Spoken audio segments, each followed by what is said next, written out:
Nous avons pour thème ce matin la patience. Nous allons parler de la patience. Nous sommes aujourd'hui le 2, 8e mois 2020. Et notre thème de ce matin, c'est la patience. Nous allons prendre notre Bible et nous allons lire dans le livre de Jacques. Jacques 1, versets 2 à 4. Jacques, chapitre 1, versets 2 à 4. Mes frères, regardez comme un sujet de joie complète de diverses épreuves auxquelles vous pouvez être exposés, sachant que l'épreuve de votre foi produit la patience. Mais il faut que la patience accomplisse parfaitement son œuvre afin que vous soyez parfaits et accomplis sans faillir en rien.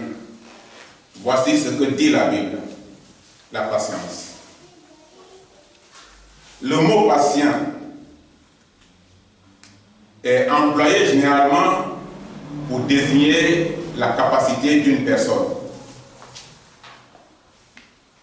C'est quand tu es dans une situation, on te dit patiente-toi.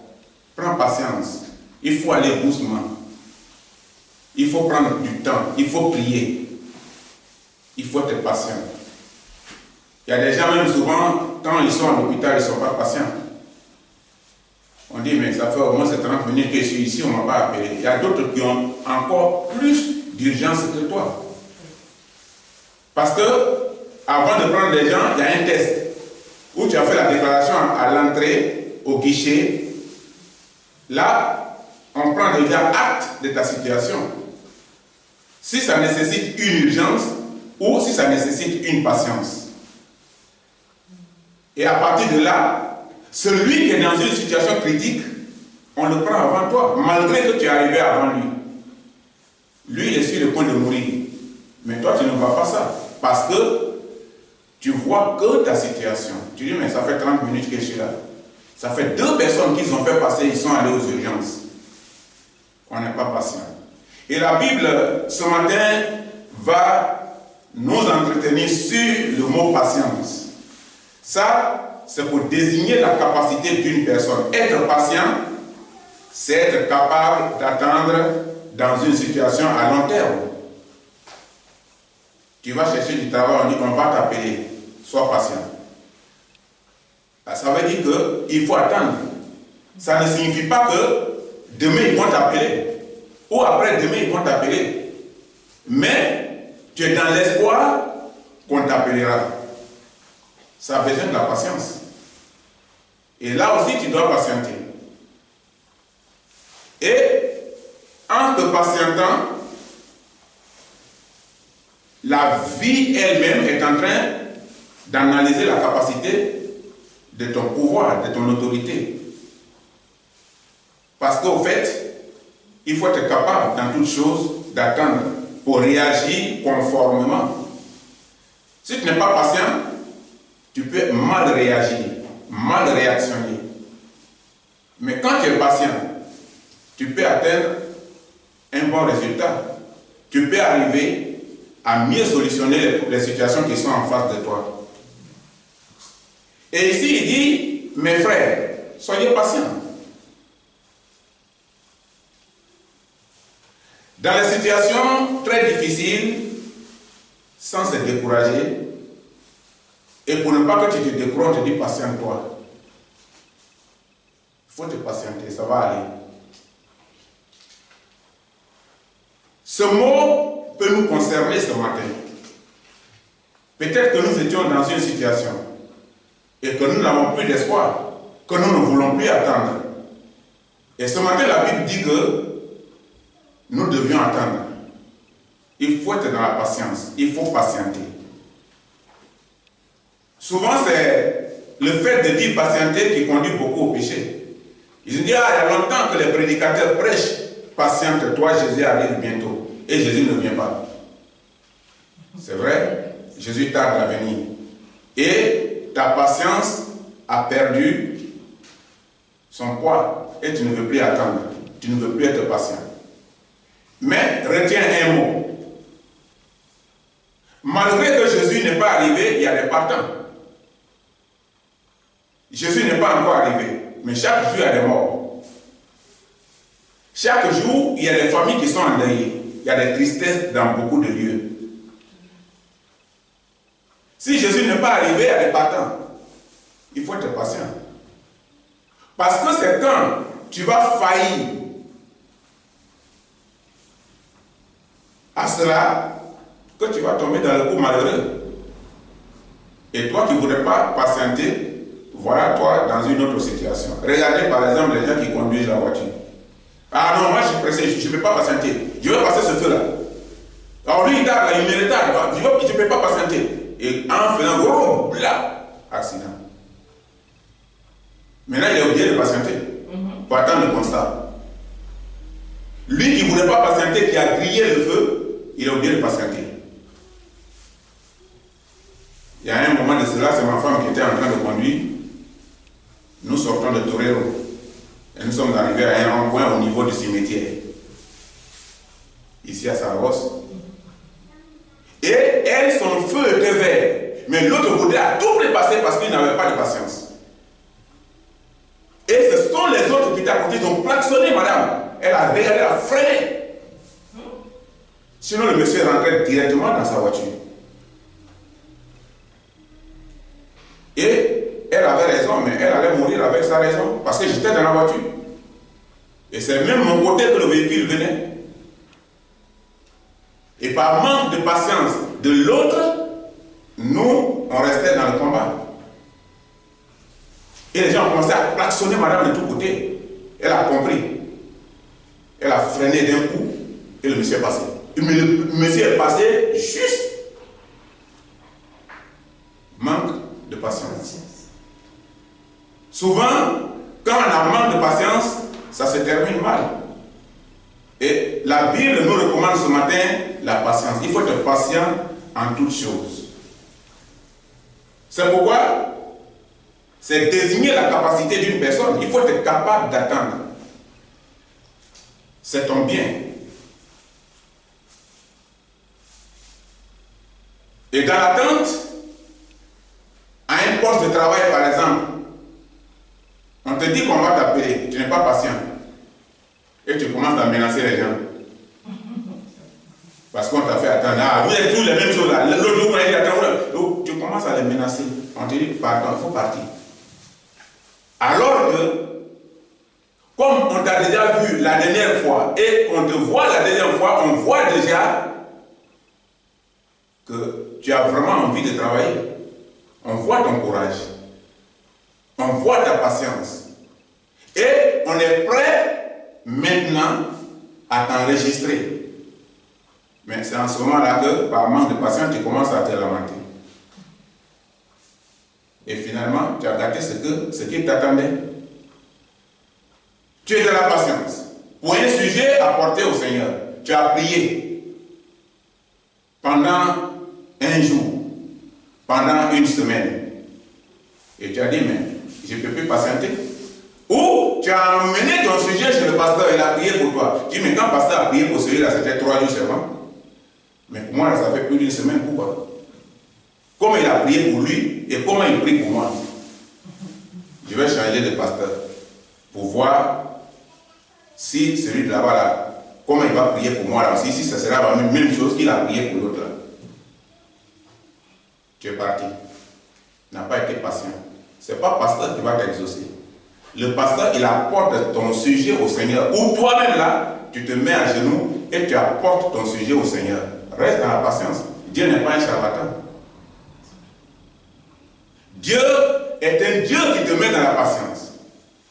Il dit, sois patient. Dieu a dit ça aux Israéliens. Entre Égypte et Israël, c'est 300 km. Mais dans les 300 km, ils ont fait 40 ans. Quand nous quittons Saragosse pour aller à Madrid, nous avons entre 3 heures et 4 heures de temps, ça dépend de la vitesse que tu prends avec la voiture. Et en une journée, tu fais aller et retour.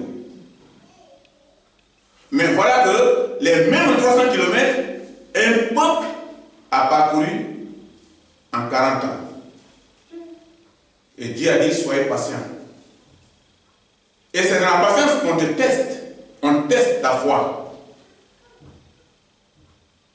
Mais si tu es sorti de la patience, tu peux aussi perdre tout. Mais ils sont restés dans la patience. Souvent même, ils ne sont pas patients. Ils se nervent contre Moïse. Moïse ne les regardait pas. Moïse regardait à Dieu. Parce que c'est Dieu qui avait la réponse. Moïse, c'est un envoyé. Va, dis-leur de te suivre. Ils seront libres. Les gens, réellement, ils ont envie d'être libres. Mais ils ne sont pas patients sur le chemin de la liberté.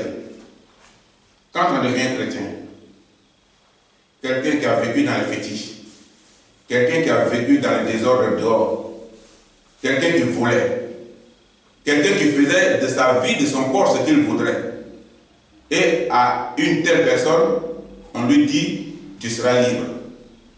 Et la personne vient à Jésus. La personne ne voit pas la liberté spirituelle. Que lui, il était dans une telle situation qui pouvait le conduire à la mort. Qui pouvait le conduire à la prison à vie. Et qui pouvait le conduire dans d'autres choses. Mais il est libéré de ça. Mais il ne voit pas cette liberté.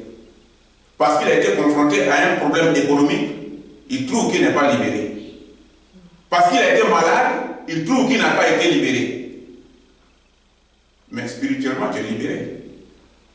Et maintenant, en ce qui concerne le côté économique, Dieu s'en chargera. Mais il faut être d'abord spirituellement libéré. Si ton côté spirituel est libéré, le côté physique est libéré. Si ton côté spirituel est stable, ton côté physique est stable. Parce que si ton côté spirituel est stable, tu n'es pas soucieux. Tu n'es pas pensif. Ton esprit n'est plus chargé comme avant. Souvent même, tu veux te suicider. Tu as des problèmes. Mais aujourd'hui, tu ne penses même pas à ça. Tu dis, ah Seigneur, tu es fidèle. Oui, je voudrais me suicider à cette époque-là. Quand quelqu'un m'a annoncé Jésus. Maintenant, je suis libre. Je ne pense même pas au suicide. Je ne pense pas à la mort. Je ne pense pas à des problèmes auxquels j'étais confronté avant. Je pense à toi, Seigneur. Et Dieu va faire le reste. Dans un cas de maladie, sur les bancs de l'hôpital, tu n'es pas patient. Parce que tu es arrivé à l'hôpital, tu veux qu'on te prenne sur place et qu'on te traite sur place. Mais l'hôpital, c'est une grande maison. L'hôpital est une grande maison. Cette maison a beaucoup de membres. Et les membres sont des malades. C'est des gens qu'on envoie pour restaurer leur vie. Et toi, tu fais ce jour-là partie de ces membres-là. Mais tu n'es pas patient. Supposons que dans ta propre famille, il y a des situations qui sont posées. Mais toi, ta situation n'est pas plus très urgente que l'autre. Mais tu veux à tout prix que ce soit toi. Non, il faut que ce soit moi. Mais finalement, les gens vont s'étonner en famille. Mais pourquoi il peut réagir comme ça? Il voit que le cas de l'autre est grave, mais il veut lui. Et tu n'es pas patient. Il y a des gens, quand ils demandent l'argent, et qu'on donne l'argent à l'autre, il n'est pas patient, il est fâché. Parce que ce qu'il a demandé, on ne lui a pas donné. Et ce que l'autre a demandé, on a donné. Assois-toi, réfléchis un peu, analyse. Mais pourquoi c'est à lui qu'on a donné un premier? Ah, son cas là, c'est urgent aussi. Donc, c'est pourquoi il a reçu le premier. C'est pas grave, je suis patient. De toute façon, ma demande est là, ils vont penser à moi. C'est la même chose. Et nous allons vers Christ. Nous demandons au Seigneur de restaurer notre vie. Mais on n'est pas patient. On n'est pas patient pour l'attendre. On n'est pas patient dans notre situation. la Bible nous demande d'être patient. Il faut être patient même sur le banc de l'hôpital. Il faut être patient. Dans une situation de foyer, quand les difficultés commencent, tu n'es pas patient. Coup de poing commence. Les querelles commencent. On commence des longues histoires. Tu n'es pas patient. Tu veux réactionner là, sur place, tu veux réagir. Côté madame comme côté homme. Il y a des hommes même qui n'ont pas le cœur de la femme. La femme même, son cœur est parfois profond parce qu'elle a accouché, elle a gardé l'enfant dans son sein pendant 9 mois. Et son cœur est comme ça. Et elle est bien. Parce que son cœur supporte. Et il y a des hommes même qui prennent la place de madame et madame prend sa place. C'est lui qui est à la maison qui bavarde. Et madame est tranquille, madame le regarde. Mais s'il bavarde dans ses raisons, au moins c'est bon. Mais il veut toujours avoir raison. Même quand il n'en est pas. Et souvent, c'est vice versa. Parce qu'on n'est pas patient. Et la Bible nous recommande d'être patient. Quand même on est dans une situation pareille. Parce qu'au fait, quand 2 personnes vont au mariage, il y a 2 paroles là-bas. Et les 2 paroles là, il n'y a personne parmi les mariés qui a dit non à une de ces paroles. Les 2, ils les ont toujours acceptées. Mademoiselle Joséphine, veux-tu te marier à M. Koulibaly? Oui. Ça, c'est la première question. Deuxième question. Pour le meilleur et pour le pire? Oui. Tout nouveau, tout beau. Les meilleurs, c'est les premiers temps, première année. Ou même premiers 6 mois. Et après, la vie du foyer est comme le maquillage. Quand chacun est de son côté, on ne connaît pas sa vraie nature. Mais c'est quand ils sont ensemble que le vrai visage, le vrai corps commence à se découvrir. Et la vraie vie de l'homme ou de la femme commence à se faire voir. C'est comme une femme qui, étant demoiselle, était trop habituée au maquillage. Et le maquillage fait tendre ses nerfs d'ici et elle est belle. Mais un jour, monsieur quitte au travail et vient. Madame vient de la douche, elle ne s'est pas encore maquillée. Le vrai visage est là, et ah, bon. Donc, femme là, elle a 2 visages alors. Et les problèmes commencent. C'est la même chose. 2 personnes séparées, ils sont différents. Elles sont différentes, pardon. Mais quand elles se retrouvent ensemble, le vrai caractère commence. C'est ça. Le maire a posé la question. Le pire, oui. Le pire commence là, les difficultés, des problèmes, des discussions. Et après, quand il y a la patience, ça se corrige au fur et à mesure et la paix s'introduit. Et la Bible parle de la patience. Et le mot patience nous fortifie dans la foi. Il faut être patient. Ça nous fortifie dans la foi. Car la foi, c'est croire. Et croire, c'est obéir. Donc, c'est pourquoi la foi aussi est difficile. Parce qu'il ne suffit pas de dire que je crois. Mais est-ce que j'obéis? Cette condition est là. Je crois. C'est bien, tu crois. Mais est-ce que tu obéis? Tu crois en Dieu. Tu crois en Jésus-Christ. Mais est-ce que tu obéis à la parole? Si tu n'obéis pas, c'est que tu ne crois pas. C'est s'assurer aussi de ce qu'on espère, ce que tu attends. Mais tu crois déjà, tu penses que tu l'as. Et la conviction de réaliser ce qu'on ne voit pas. Tu as un terrain. Quand tu payes un terrain n'est pas une maison. Mais quand tu payes déjà un terrain et que tu as le terrain à ta disposition, tu penses déjà à une maison.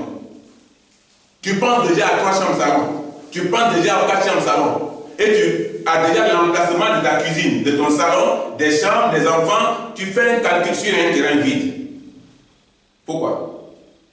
Parce que la première condition s'est réalisée. Tu voulais une maison et tu as le terrain. Mais à partir du terrain, tu commences déjà à avoir une maison en face. C'est la foi. Donc, des choses qu'on espère. Et la conviction de réaliser ce qu'on n'a pas encore eu, ce qu'on n'en est pas, ce qu'on ne voit pas. Dans Job 19, versets 25 à 27.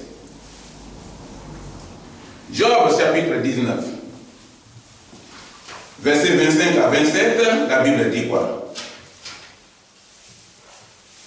Job chapitre 19, versets 25 à 27. Mais je sais que mon Rédempteur est vivant et qu'il se lèvera le dernier sur la terre.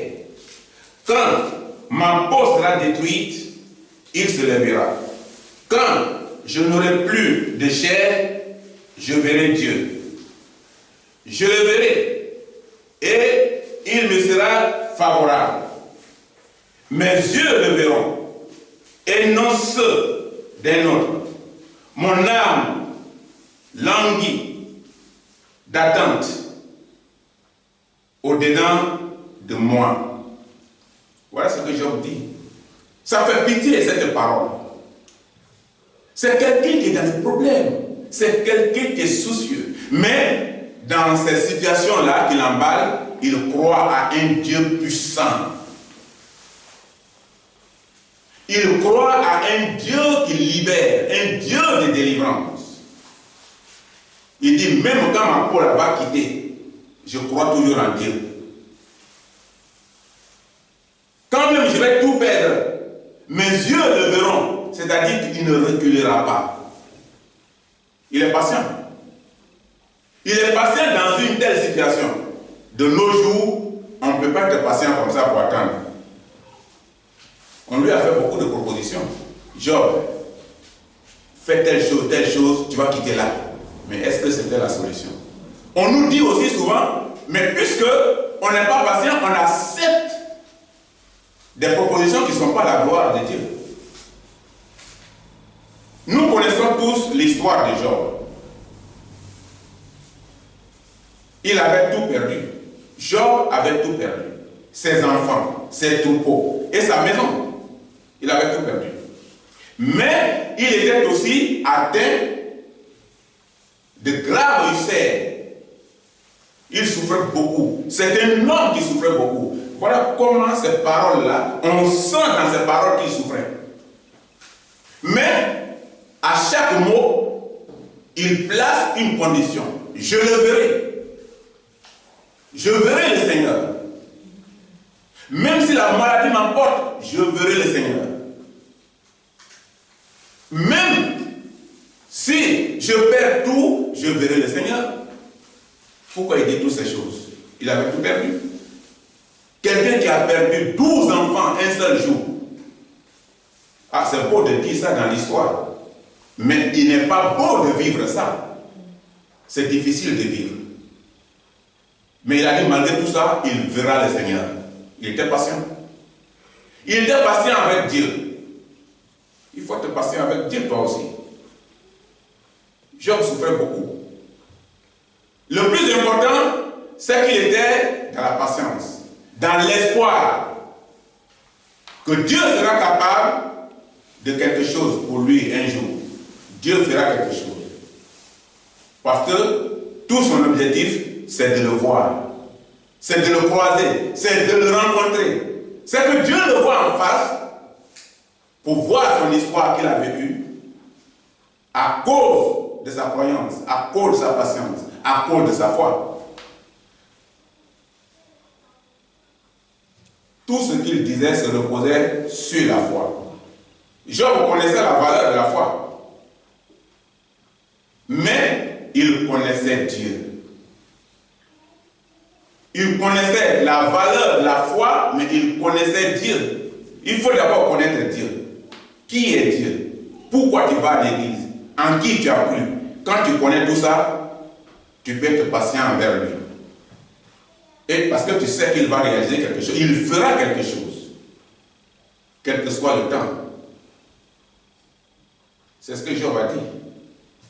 Et c'est ça qui est le plus important de l'homme dans la vie. Dans 1 Samuel 1, versets 6 à 7. 1 Samuel 1, versets 6 à 7. La Bible dit ici,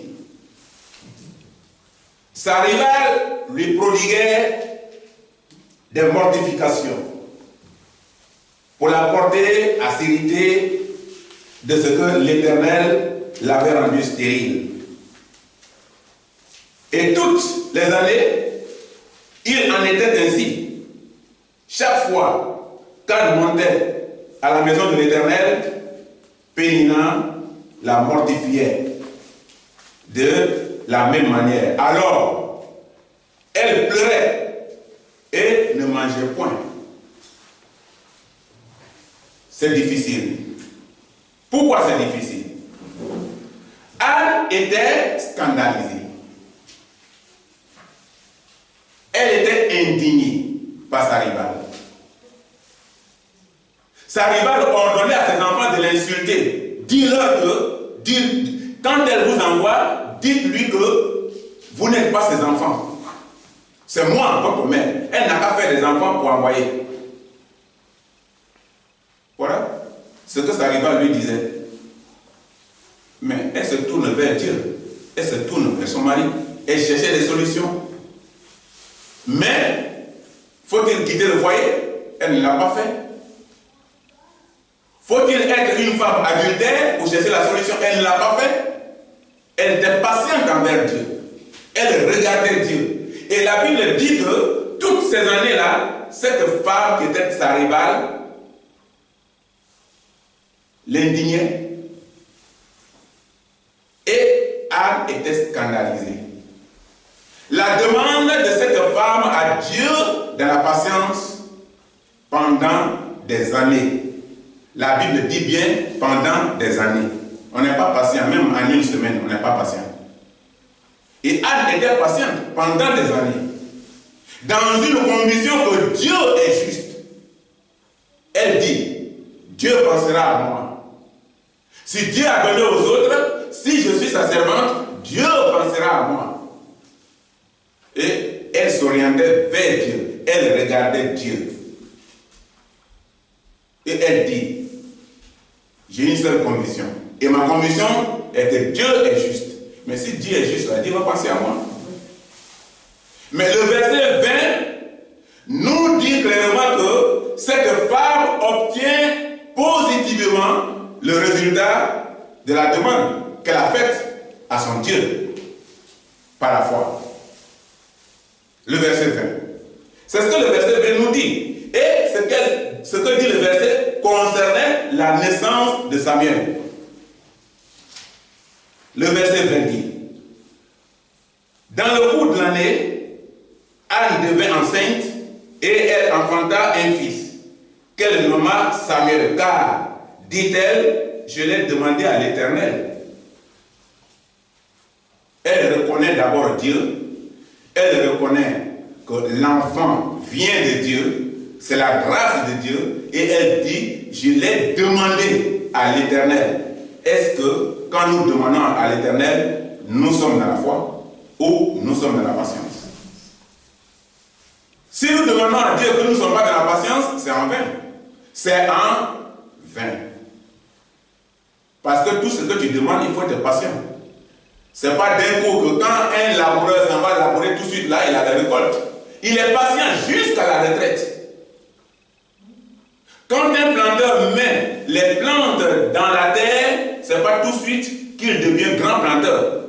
Il doit travailler dans la patience jusqu'à ce que les arbres grandissent et qu'ils portent des fruits. Toute chose a besoin de la patience. Et Anne a eu la patience avec son Seigneur.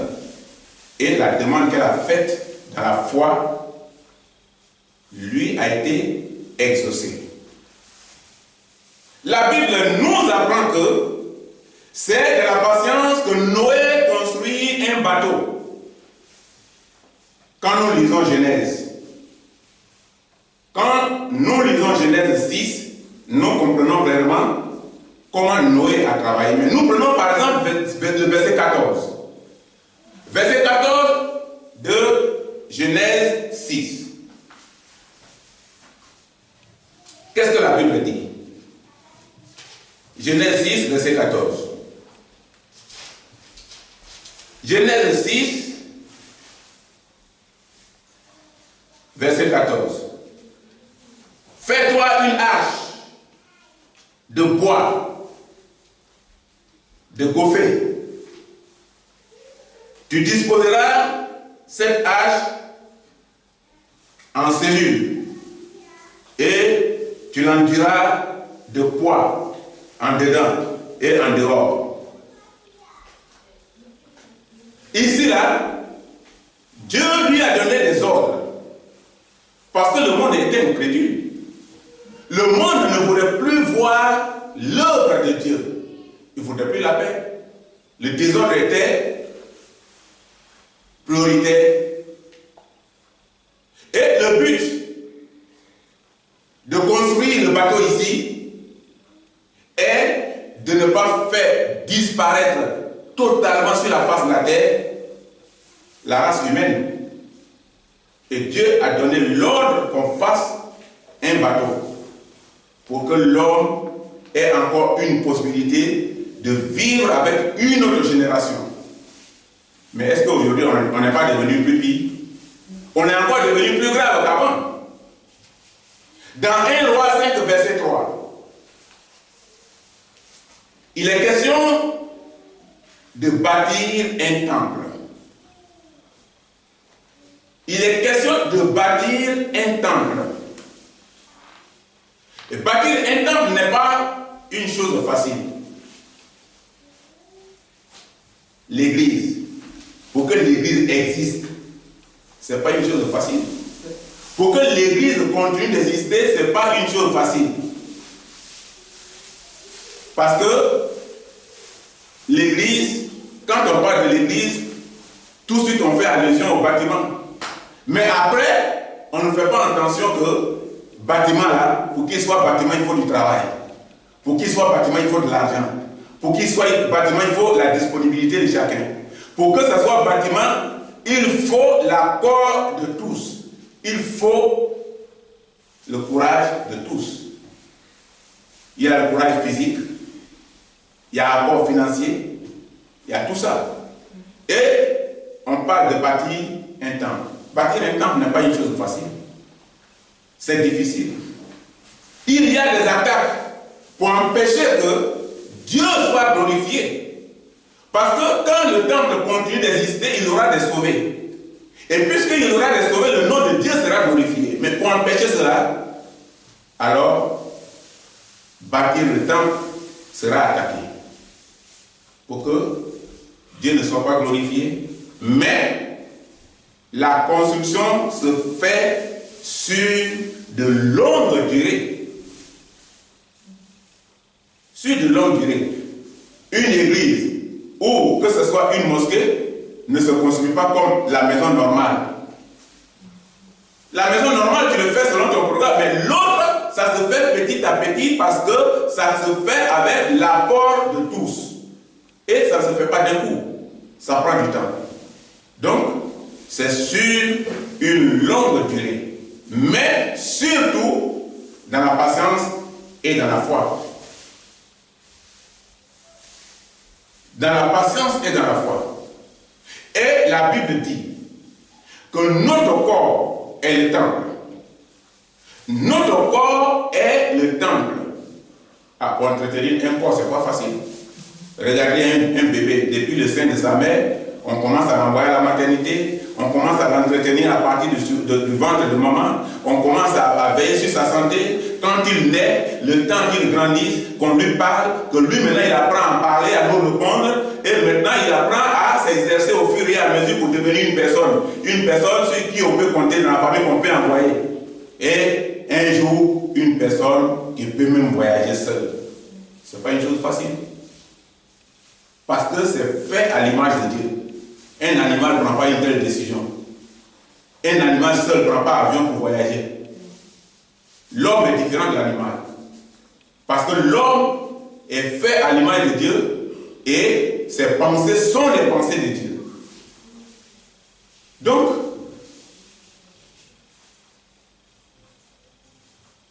l'homme est le temple de Dieu. Mais quand une maladie ou une difficulté intervient dans la marche vers le salut, notre marche chrétienne, nous ne pratiquons plus le mot patience. On ne veut plus être patient. Quand une difficulté rentre dans nos vies, quand tout est bon, tout est beau. Mais quand il y a un petit changement, on n'est plus patient. Le mot patience, on ne veut plus l'entendre.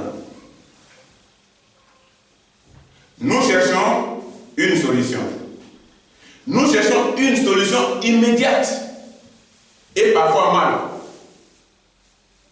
Je veux que mon problème soit résolu immédiatement. Souvent par quel moyen? Moyen facile. Et moyen facile qui donne un mauvais résultat. Souvent, voilà le problème de l'humanité. Notre dernier verset se trouve dans 1 Roi. 1 Roi 6, verset 1. 1 Roi, chapitre 6, verset 1. La Bible nous parle de la qualité du temple. Du verset 1 à suite. C'est-à-dire tout le passage du verset 1. C'est long, on ne va pas lire maintenant. Quand tu lis tout le passage du verset 1, tu verras la qualité du temple. Dans 1 Roi 6. À partir du verset 1, suite. Et la Bible nous parle de la qualité du temple dans ce passage. Mais par le roi Salomon. Fait par le roi Salomon. Ce temple. Mais dans la patience.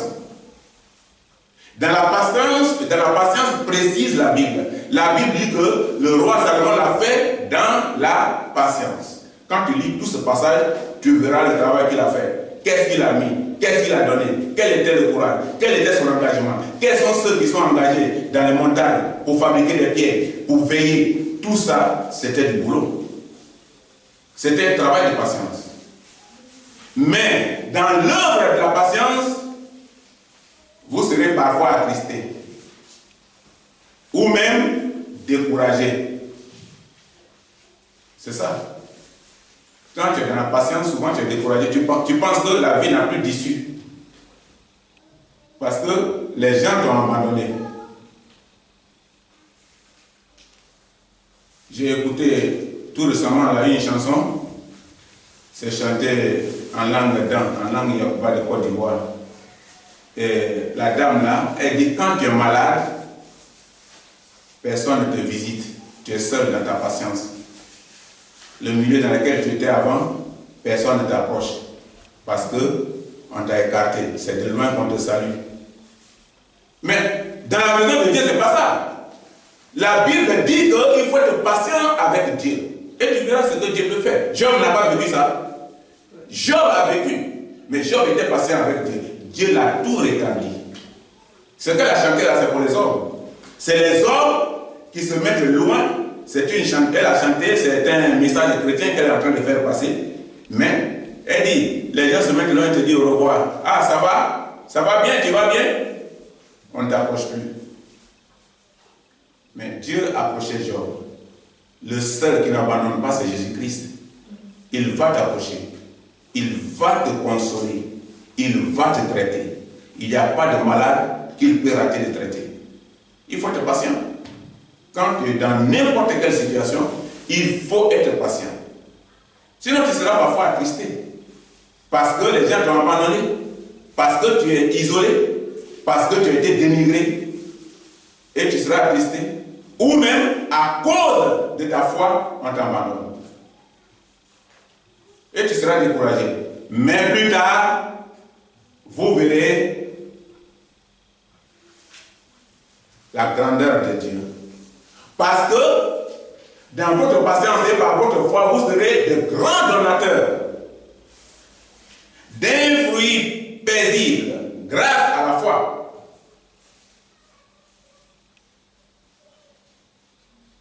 Tu donnes ton argent aujourd'hui à l'église et le travail de l'église continue. Demain, là, 1 an, 2 ans, 3 ans, 4 ans, 5 ans après, et puis il y a une nouvelle personne qui rentre, qui était problématique, qui était prête même à se suicider. Et la personne est convertie, et la personne reste, et son âme est sauvée. Pourquoi? Parce que les moyens que tu as donnés ont permis à l'église d'exister. Jusqu'au jour où celui qui était prêt à se suicider rentre pour sauver sa vie. Une âme est sauvée et a été rachetée, sortie des griffes de Satan. Grâce à toi. Donc, il y a une bénédiction qui suit. Le chrétien doit attendre le retour de Jésus, de la patience, en surmontant les difficultés et le péché.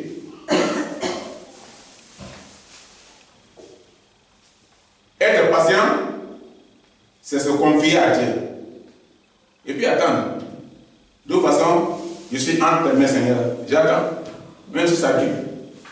C'est se confier à Dieu et attendre que Dieu réponde à nos besoins. En conclusion, ce matin, tu dois être patient en toutes choses. À l'hôpital, au marché. C'est toi qui vas au marché, tu te plains. Mais pourquoi on a servi l'autre là? Et puis c'est moi qui suis là, est-ce que moi mon argent c'est quoi? Est-ce que tu fais des problèmes partout? Il faut être patient à l'hôpital. Si on ne t'a pas pris ton temps, ils vont te prendre. Patiente.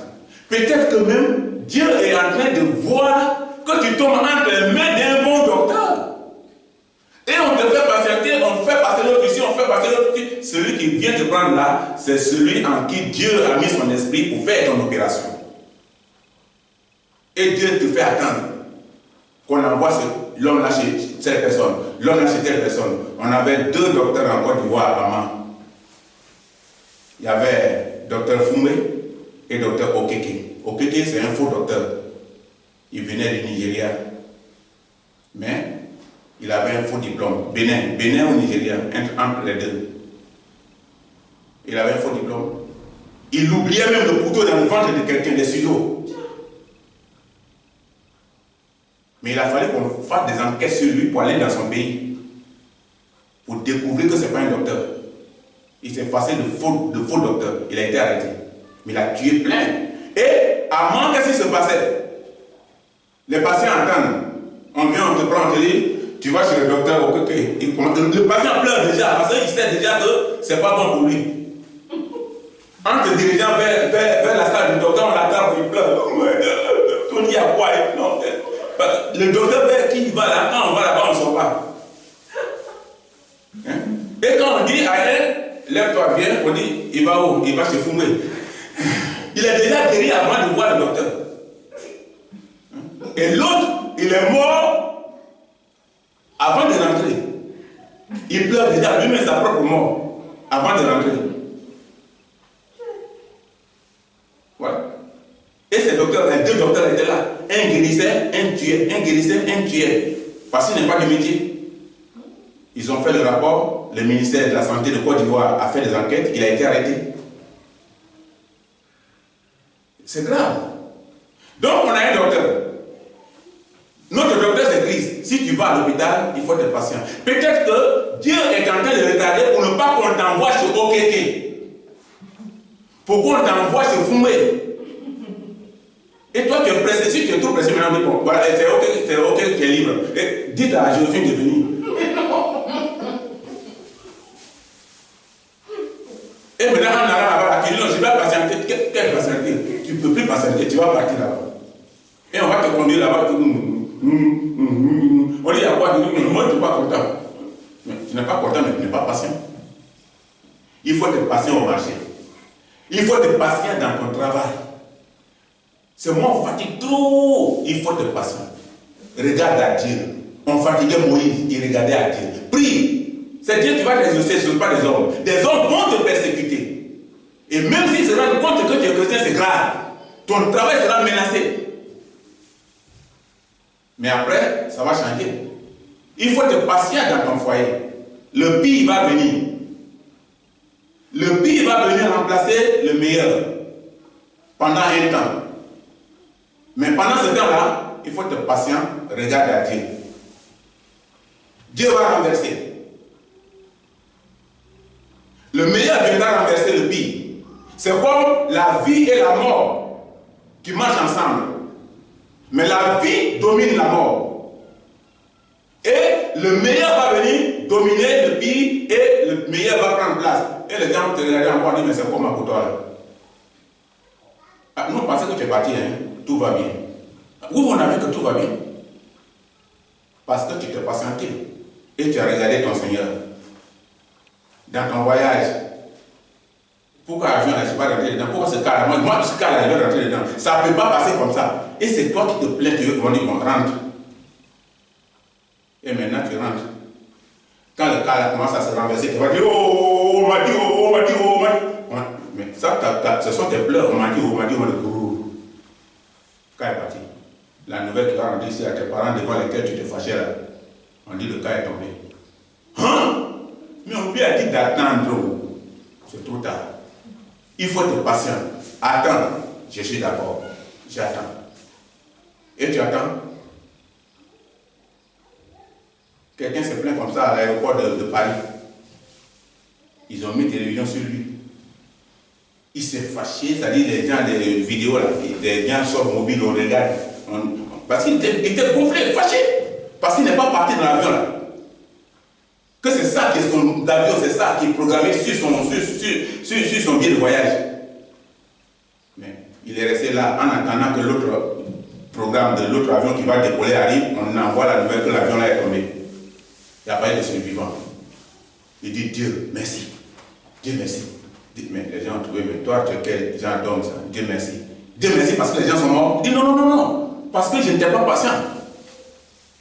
Ouais. C'est comme s'il se réjouissait parce que les autres sont morts. Or, il se réjouit parce qu'il n'était pas patient. Parce que Dieu lui avait dit, je vais t'épargner. Et il ne voudrait pas. Il devient conscient.